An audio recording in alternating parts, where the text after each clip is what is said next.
State bank of India, Punjab national bank, HDFC bank অথবা central bank অথবা ICICI bank অর্থাৎ যে কোনো সরকারি অথবা বেসরকারি ব্যাঙ্কে আপনাদের অ্যাকাউন্ট থাকুক না কেন, আপনারা যদি আপনাদের সেভিংস অ্যাকাউন্টে এই 6 ধরনের লেনদেন করেন সেক্ষেত্রে কিন্তু আপনাদের কাছে ইনকাম ট্যাক্সের নোটিশ আসতে পারে। হ্যাঁ বন্ধুরা, এই 6 ধরনের লেনদেন করার আগে আপনাদের কিন্তু অবশ্যই মাথায় রাখতে হবে যে এই 6 ধরনের লেনদেনের পরে কিন্তু আপনার সমস্যা হতে পারে।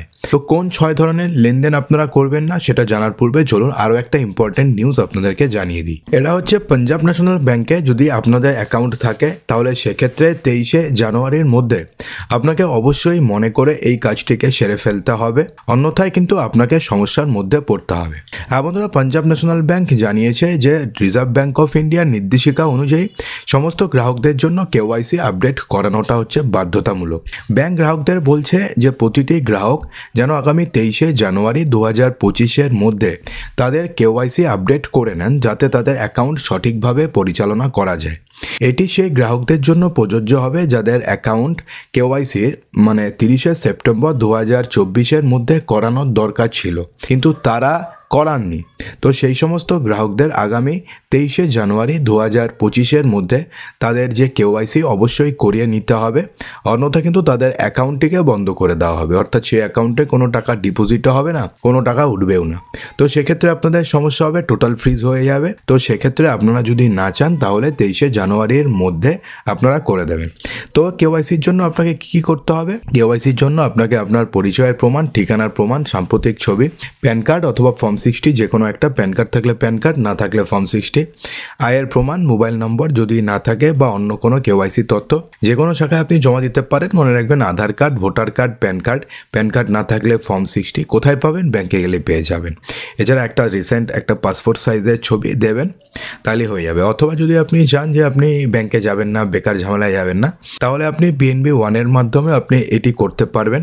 ইন্টারনেট ব্যাংকিং পরিষেবার মাধ্যমেও আপনি এটা করতে পারবেন, অথবা আপনার যে হোম শাখায় রেজিস্টার্ড মেইল অথবা পোস্টের মাধ্যমে 23শে জানুয়ারির মধ্যে যদি আপনি আপনারা কেওয়াইসি আপডেট করে দেন, অর্থাৎ মেইলের মাধ্যমে যদি আপনি পাঠিয়ে দেন স্ক্যান করে, অথবা পোস্ট অফিসে যদি আপনি পোস্ট করে দেন পোস্ট অফিসের মাধ্যমে, সেক্ষেত্রেও কিন্তু হয়ে যাবে। কিন্তু অবশ্যই যাই করবেন না কেন 23শে জানুয়ারির মধ্যেই করে নেবেন। তো আপনাদের যদি সেভিংস অ্যাকাউন্ট থাকে এবং আপনি যদি এই 6 ধরনের লেনদেন করেন তাহলে সেক্ষেত্রে কিন্তু আপনাকে সমস্যার মধ্যে পড়তে হবে। আপনার বাড়িতে ইনকাম ট্যাক্সের চিঠি পর্যন্ত আসতে পারে। তো কি বলা হয়েছে? প্রথম যেটা রয়েছে, প্রথম যে লেনদেনটি আপনি করবেন না সেটা হচ্ছে মোটা অঙ্কের নগদ জমা। এটা কিন্তু আপনি ভুলেও দেবেন না। এক অর্থবর্ষে মানে হচ্ছে 1 এপ্রিল থেকে 31শে মার্চ পর্যন্ত পরের বছরের এক অর্থবর্ষে 10 লক্ষ টাকা বা তার বেশি নগদে জমা করলে, মনে রাখবেন নগদে আপনি একটা ফিনান্সিয়াল ইয়ারে আপনি 10 লক্ষ টাকা পর্যন্ত ইজিলি জমা করতে পারবেন, কোনো সমস্যা নেই। কিন্তু তার বেশি যদি আপনি নগদে জমা করেন তাহলে আয়কর বিভাগ আপনাকে নোটিশ পাঠাতে পারে। সেটা একটি অ্যাকাউন্টে হতে পারে কিংবা একাধিক অ্যাকাউন্টে হতে পারে। ধরুন সিম্পল একটা বুঝিয়ে দিচ্ছি। ধরুন আপনাদের স্টেট ব্যাঙ্কে অ্যাকাউন্ট আছে, পাঞ্জাব ন্যাশনাল ব্যাঙ্কে অ্যাকাউন্ট আছে। তো স্টেট ব্যাঙ্কের অ্যাকাউন্টে আপনি ধরুন ভাবলেন যে স্টেট ব্যাঙ্কের অ্যাকাউন্টে 10 লাখ করে দেবো, পাঞ্জাব ন্যাশনাল ব্যাঙ্কের অ্যাকাউন্টে 10 লাখ করে দেবো। এটা কিন্তু নয়। আপনারা দুটা ব্যাঙ্কের অ্যাকাউন্টে আপনাদের প্যান কার্ড রয়েছে, অর্থাৎ একটা প্যান কার্ডে একটা ফিনান্সিয়াল ইয়ারে আপনি ম্যাক্সিমাম 10 লক্ষ টাকা ডিপোজিট করতে পারবেন যদি সেভিংস অ্যাকাউন্ট থাকে। যদি বেশি হয়ে যায় তাহলে সেক্ষেত্রে আয়কর বিভাগকে টাকার উৎস সম্পর্কে জানাতে হবে। এমনটাই নিয়ম রয়েছে সেন্ট্রাল বোর্ড অফ ডাইরেক্ট ট্যাক্সেসের অর্থাৎ সিবিডিটির, এমন নিয়ম রয়েছে। দ্বিতীয় হচ্ছে এক অর্থবর্ষে আপনি যদি মোটা টাকার ফিক্সড ডিপোজিট করেন তাহলে সেক্ষেত্রে কিন্তু আপনাদের কাছে আয়কর বিভাগ থেকে নোটিশ পাওয়ার সম্ভাবনা রয়েছে। ফিক্সড ডিপোজিটে জমা টাকার উৎস জানতে চাইতে পারে আয়কর দফতর। সঠিক জবাব না দিতে পারলে আইনি ব্যবস্থা নেওয়া হতে পারে। অর্থাৎ আপনি যদি সঠিক জবাব দিতে পারেন যে টাকাটি কোথা থেকে আসলো বা কী বৃত্তান্ত, তাহলে কোনো সমস্যা নেই। যদি আপনি সঠিক জবাব দিতে না পারেন অথবা আইটিআরে যদি আপনি না দেখাতে পারেন যে টাকার উৎস কোথার থেকে হলো, তাহলে সেক্ষেত্রে কিন্তু আপনার সমস্যা হতে পারে। নর্মালি যদি আপনার অ্যাকাউন্টে কেউ ট্রান্সফার করে এবং সেই ট্রান্সফার করা টাকার উপরে যদি আপনি ফিক্সড ডিপোজিট করেন তাহলে তো কোনো সমস্যা নেই, কিন্তু যদি আপনি টাকা ক্যাশে জমা করেন, ক্যাশে জমা করার পরে যদি আপনি ফিক্সড ডিপোজিট করেন সেক্ষেত্রে কিন্তু আপনাদের সমস্যা হতে পারে। তৃতীয় যেই কারণে আপনাদের ইনকাম ট্যাক্সের নোটিশ আসতে পারে সেটা হচ্ছে দামি সম্পত্তি কেনাকাটা।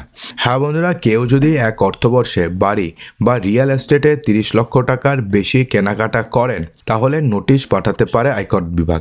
এক্ষেত্রে ওই ব্যক্তি বার্ষিক কর পরিশোধ করেছেন কিনা তাও দেখা হতে পারে, এবং তিনি 30 লক্ষ টাকার বেশি যদি অ্যামাউন্ট হয়ে থাকে তাহলে সেই অ্যামাউন্ট তিনি কোথার থেকে পেলেন, অর্থাৎ এতগুলো অ্যামাউন্ট আসলো কোথার থেকে, তো সেই উৎস কিন্তু আপনাকে দেখাতে হবে। যদি থাকে তাহলে তো ভয়ের কোনো ব্যাপার নেই। বিনিয়োগ থেকে আপনি যদি উচ্চ রিটার্ন পান, অর্থাৎ আপনি যদি কোথাও যদি বিনিয়োগ করেন তো সেক্ষেত্রে যদি আপনি উচ্চ রিটার্ন পান, এমন কোনো ব্যক্তি যদি কোথাও বিনিয়োগ করেন সেখান থেকে যদি অত্যাধিকারে রিটার্ন পান তাহলে এতে খুশি হওয়ার কিছু নেই, কারণ আয়কর বিভাগ নোটিশ পাঠাতে পারে। বিনিয়োগের পিছনে যথাযথ কারণ থাকতে হবে, না হলে তার বিরুদ্ধে আইনি ব্যবস্থা নেওয়া হতে পারে। অর্থাৎ আপনার ধরুন সেভিংস অ্যাকাউন্ট রয়েছে, আপনার কোনো ব্যবসা নেই, আপনি ধরুন শেয়ার মার্কেটে আপনি ধরুন 50 লক্ষ টাকা বিনিয়োগ করে দিলেন, তো সেক্ষেত্রে যে রিটার্ন আসবে তার ওপরেও কিন্তু আপনাকে কারণ জানাতে হবে যে কিভাবে আপনার অ্যাকাউন্টে এত টাকা জমা হলো।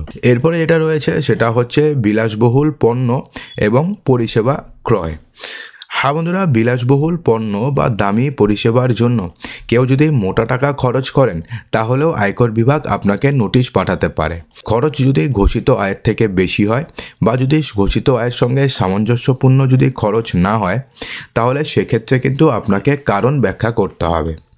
এবং আরেকটা হচ্ছে যেটা হচ্ছে সবথেকে বড়, সেটা হচ্ছে অস্বাভাবিক যদি আপনাদের ব্যাংক লেনদেন হয়ে যায় সেক্ষেত্রেও কিন্তু আয়কর বিভাগ আপনাকে নোটিশ পাঠাতে পারে। কিছুদিন আগে আপনারা দেখেছিলেন যে একজন ফুচকাওয়ালার অ্যাকাউন্টে প্রায় 42 লক্ষ টাকা একটা ফিনান্সিয়াল ইয়ারে টাকা ঢুকেছে, তার কাছে জিএসটির নোটিশ চলে গেছে, কারণ এটা তো অস্বাভাবিক। একটা ফুচকাওয়ালার অ্যাকাউন্টে, সেভিংস অ্যাকাউন্টে তার অ্যাকাউন্টে 42 লক্ষ টাকা ঢুকেছে, তো সেক্ষেত্রে তার অ্যাকাউন্টেও সেজন্য ইনকাম ট্যাক্স নোটিশ চলে এসছে এবং তাকে বলেছে যে তুমি তোমার অ্যাকাউন্টে বা তোমার যে ব্যবসাটাকে তুমি এটা রেজিস্টার করো, ট্রেড লাইসেন্স দিয়ে রেজিস্টার করে তারপরে তুমি এখানে জিএসটি জমা দাও, অর্থাৎ জিএসটি ফাইল করো, জিএসটিআইএন নাম্বার নাও। তো সেক্ষেত্রে আপনাদের অ্যাকাউন্টেও যদি অস্বাভাবিক জমা তোলা হয়, অস্বাভাবিক যদি লেনদেন হয়, যেমন বারবার আপনি টাকা তুলছেন, বারবার আপনার অ্যাকাউন্টে টাকা ঢুকছে যা আয়ের সঙ্গে মেলে না, অর্থাৎ আপনি দেখাচ্ছেন যে আপনার সেভিংস অ্যাকাউন্টে আপনার কোনো সোর্স অফ ইনকাম নেই, আপনার অ্যাকাউন্টে একটা ফিনান্সিয়াল ইয়ারে 50 লক্ষ টাকা ঢুকে গেল, বা আপনি যত টাকা পেমেন্ট করেছেন ধরুন ওরকমভাবে ধরুন 30-40 লক্ষ টাকা হয়ে গেছে, তাহলে সেক্ষেত্রে কিন্তু আপনাদের সমস্যায় পড়তে হবে। সেক্ষেত্রে লেনদেন যেটা হয়েছে সেই লেনদেনের ধরন যদি সন্দেহজনক বলে মনে হয় তাহলে আয়কর বিভাগ গ্রাহকদের অ্যাকাউন্টে তদন্ত করে দেখতে পারে এবং সে দেখতে পারে যে সেই টাকাটি কোথার থেকে এলো, কিভাবে এলো, পুরো ক্লারিফিকেশন চাইতে পারে যে টাকাটি কোথার থেকে আসলো, সোর্স অফ ইনকাম কি, যে টাকা দিয়েছে তার সোর্স অফ ইনকাম কি, তো এই সমস্ত কিছু ক্লারিফিকেশন চাইতে পারে।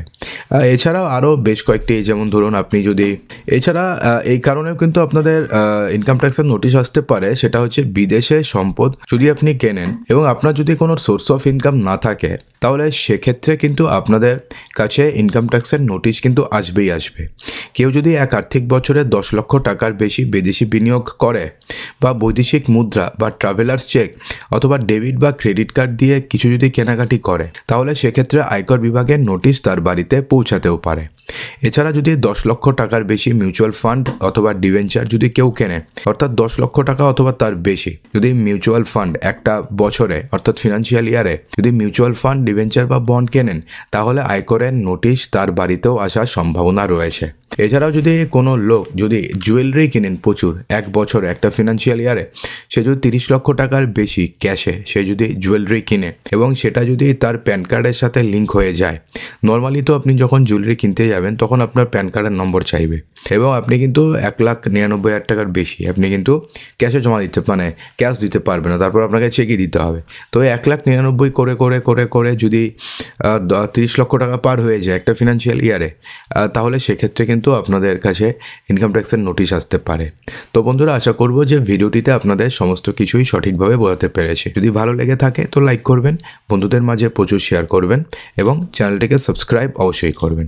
তো দেখা হচ্ছে আমাদের আগামী ভিডিওতে আরও কিছু ইম্পর্টেন্ট নিউজ নিয়ে। ততক্ষণের জন্য ভালো থাকবেন, সুস্থ থাকবেন।